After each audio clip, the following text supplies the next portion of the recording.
करुणावतारं संसारसारं भुजगेन्द्रारं सदा वसन्तं हृदयारविन्दे भवं भवानी चैतन्यनामे गुणातीतकान्तं प्रब्रह्मशान्तं सुविद्यातदेवं भवारिणदाम् ओमानाथनेशं जराजन्मनाशं शेषं वलिङ्गं नमः विष्णुलिङ्गं करोमि यज्ञेनेत्नमयजन्त देवा स्थानि धर्माणि प्रथमान्यासन्तेनाकं महिमानाकं सचन्त पूर्वे साध्याय सन्ति देवा इति महाराजा मंत्र पुष्पांजलि समर्पयामि। सच्चिदानंद सतनाथ महाराज की जय। श्री सत्यनारायण भगवान की जय।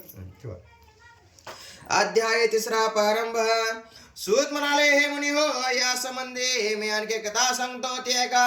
पुरी उल्कामक नावाचा एक सार्वभौम राजा होता। तो चिंद्र सत्यभाषी बुद्धिमान असून दररोज देवळातून ब्राह्मणांना धन संतुष्ट करत असे। त्याची पत्नी पुत्र असून कमलमुखी होती। एक दिवशी नदी तळातून सत्यनारायणाचे पूजन करत होता। त्याच वेळी साधा नावाचा या तेथे आला। या पर्यासाठी त्याच्याजवळ भरपूर धन होते। नदी तळ उभी करून राजा जवळाला व त्याचे वर्त बलंबरपणे त्याने राजाला विचारले, हे राजा, भक्ती काय करीत आहेस? ते ऐकण्याची मला इच्छा असून तर सांगा। राजा म्हणाला, पुत्राचा संपदा प्राप्त होय म्हणून विष्णूचे अतुल तेजस्वी सत्यनारायणाच्या वरती मी आचरत आहे। राजाच्या बोलण्या ऐकून साधू म्हणाला, मला वर्त असेल तर सांगा, त्याप्रमाणे मी तिकडे मला संधी नाही। या वर्तामुळे ते निचडला असे म्हणणे आपण या परासाठी इतरत्र न जाता तो संधी देणारे वर्त्याने आपल्या पत्नी सांगले, व जर मला संधीत झाले तर मी वर्त करेन असा नवस्त्याने केला। हे वर्त आपल्या पत्नीला लिहिला तुला सांगितले। एक दिवशी त्याचे धार्मिक धर्म परायण सर्व पत्नी लिहिला होते। सत्यनारायणाच्या प्रथने गर्भूत झाले। डाव्या महिन्यात तिला किनारा झाले। शुक्ल पक्ष चंद्र पण संदेश सोडू लागले म्हणून तिचे नाव कळावती ठेवले।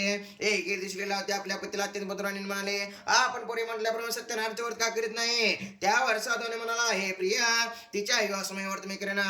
अशा प्रकारे पत्नीला असं समजून या प्रकरणासाठी पैरगाव निघून गेला। इकडे एकला ती वैनगणाने पित्र फिरवू लागली। आपले कन्या कोर झालेली पाहुणा साधू आणि चरणी करून एका दूत असं बोलावून त्याला वर सुधारणात पाठवले।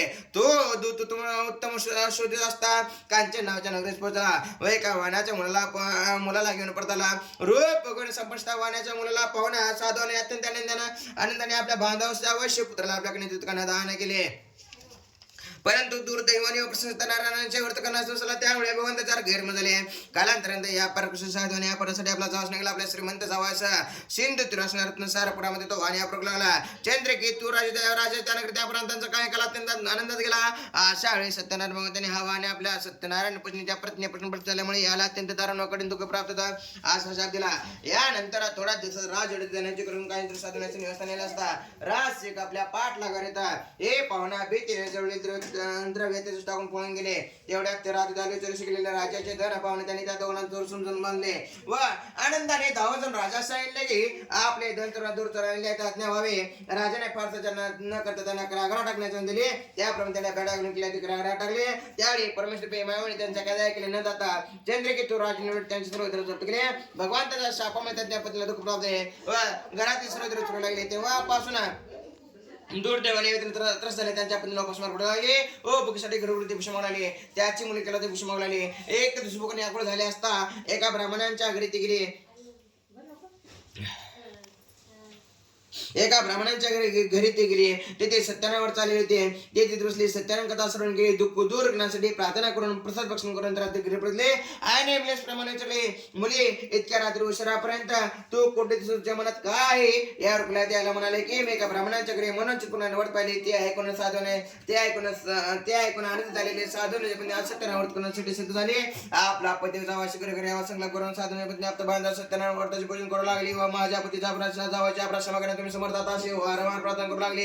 या अर्थाने सत्यनारायण भगवान संत झाले। त्याने चंद्राच्या सुमृतीला तुष्टांग लागे, राजा सगळे बंदिशाल वैशाला सोडून दे, तसे त्यांचे जप्त केले तर परत करा, अन्यथा मी तुझा धनपुत्र राजा नाश करेन असे सांग भगवान आदेश झाले। सगळे राजसभेमध्ये चंद्रकेतूने स्वप्न सुजानांना सांगितले बंदिशाल दोन्ही वाण्यांना मुक्त करण्याचे दान दिले। राजा ते साधवाने त्याचा जावई यांची मुक्तता